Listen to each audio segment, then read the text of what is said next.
I'm so excited to tell you about Inclusive Neuroverse, a small business founded by an amazing 7-year-old with autism and ADHD.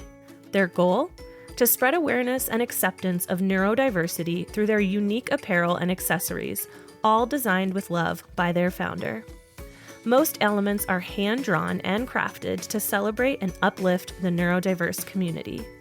Show your support by visiting inclusiveneuroverse.com. Don't forget to use code QUIETCONNECTION, all one word, all uppercase, at checkout for a 15% discount. Let's make a difference with every purchase.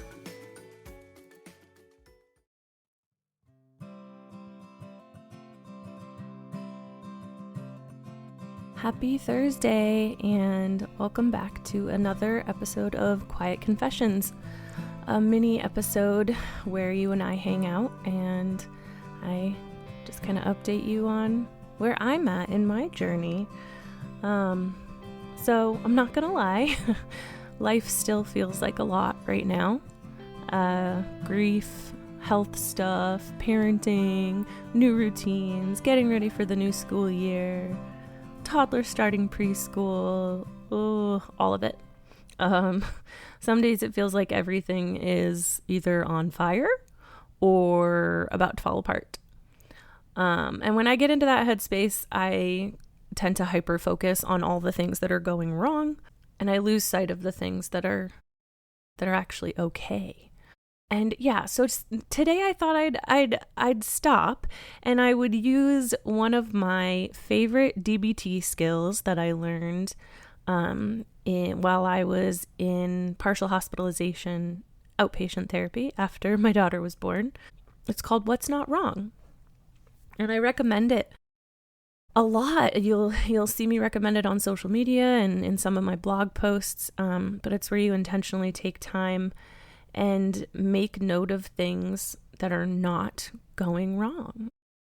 Not things that you're grateful for or things that you're achieving or like little checks on your to-do list, just things that aren't wrong, which can be really powerful if you actually pay attention. So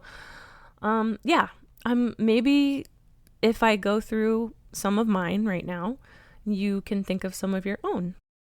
And if you want to share, you should definitely reach out to me on social media or through our email, quietconnectionppmh@gmail.com. Just saying. Okay, so here's my list. Here's my list of my 5 things that are not wrong right now.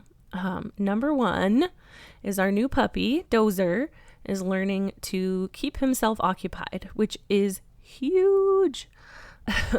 Even just a month ago, it felt like every 5 minutes I was pulling something out of his mouth. We still kind of do that. Or chasing him around the house, or tripping over him because he follows me everywhere, or he's jumping on me. But he's kind of starting to settle, and he's chewing on the things that we want him to chew on, like the better bones and the Kongs, and he's throwing his toys around and chasing them, so he's tiring himself out a little bit. And he doesn't necessarily need constant supervision every single second of the day, although you do kind of have to have eyes and ears out still. But yeah, it sounds small, but when everything else is chaos anyway, not having to play, oh my God, what are you eating? Or did you just pee on the floor again? Every minute. It's huge. It's kind of huge. So that's number 1. Number 2, both my girls found joy on one of the hardest days. So as I'm recording this, yesterday was my grandma's funeral. And like I mentioned in my previous episode, we took both kids. This was their first time in a church. It was their first time at a funeral. There were a lot of firsts, and yeah, it was a very heavy day for all of us. But they managed to stay kids. They played with their cousin and my cousin's kids, so they're second cousins, I guess. I don't really know how all of that works. And nor do I really care to figure it out. We're all cousins. But yeah, I brought coloring books and stickers and snacks for any kids that were going to be there, especially mine. And honestly, they kept themselves busy. They played, they advocated for their needs, they let us know when they needed snacks or a break, and they smiled. They smiled and they laughed and they played. And honestly, watching them run around and just be themselves, it wasn't overwhelming. It really didn't bother me or stress me out like I thought it would. It kind of just reminded me that even in really, really tough moments, there's still space for joy. Yeah, it was a really happy little glimmer. It softened the edges of a pretty challenging day. So that's number 2. Number 3 is I have friends who truly show up, near and far. My close to home friends, my friends that live in the same state or even just a town over, or in one case, just down the road. They always know what I need, and we make a habit of always checking on each other, even if we don't see each other very often, which is so strange, right? As parents, you could have a friend who lives right down the road, and you're like, well, I'll see you in like 6 to 12 months when I have nothing going on. But yeah, they always have the right words at the right time. We always check in on each other. And we make habits of dropping things off when we know that one of us is struggling. So yesterday, I had a lovely card and arrangement of flowers left, and a cute little video on my video doorbell, and it was exactly what I needed. It reminded me that I'm not alone. And the understanding of like, nope, you don't have to get up. You don't have to come outside. We don't have to hang out. I'm just going to drop this stuff off and be on my way, and you do you. And that is the best. And then I have my pocket friends who are the people that I've met through this community all over the world, and we're friends online. But they're just as real and they're just as important, and they celebrate wins with me and I celebrate wins with them, and we're all rooting for each other, and we can vent to each other, and we remind each other that yeah, there are people in your corner all over the world. I don't know. It's crazy. It's crazy to know that even on my worst days, I'm really not alone, whether it's friends close by or friends online. I don't know. Number 4 is a little silly, but I love it. I got a new keyboard, and I guess they're called creamy keyboards for my ASMR friends. And it's the glimmer that I did not know I needed.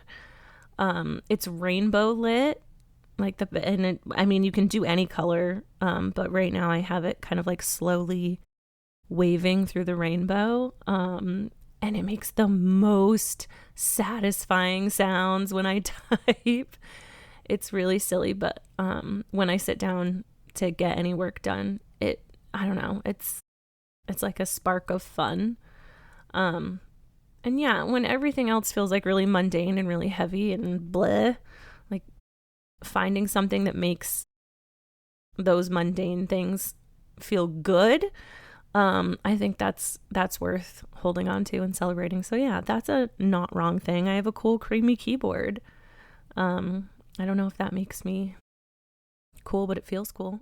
And then I think my most important what's not wrong right now is my relationship with my partner, and how it feels steady and safe, even when neither of us have any space for intimacy right now. For both of us, life is packed.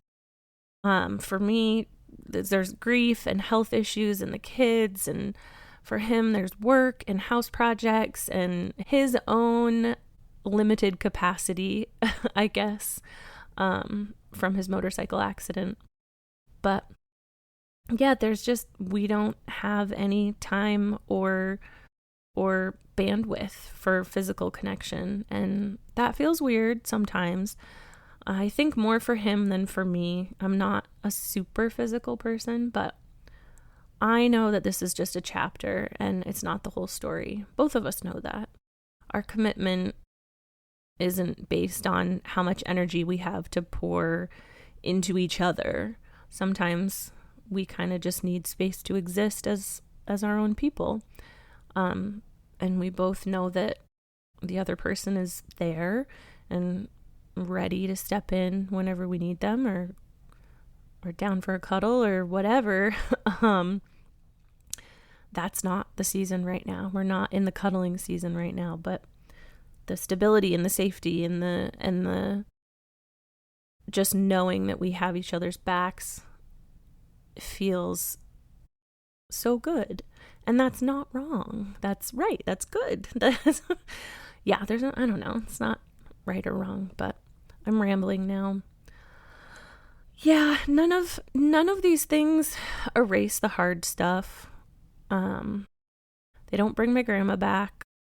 They don't make my health stuff easier or magically turn my life into this like calm, zen, manageable Pinterest mom facade.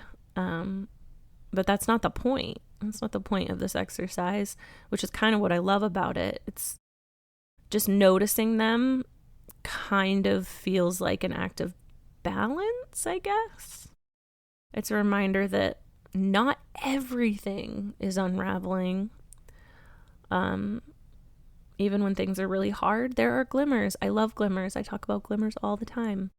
You just have to look for them. And maybe today your list looks completely different than mine. Maybe it's something as simple as coffee being strong enough to get you through the morning. I don't know. I'm allergic to caffeine, so I don't know what that's like. Maybe your kid took a nap.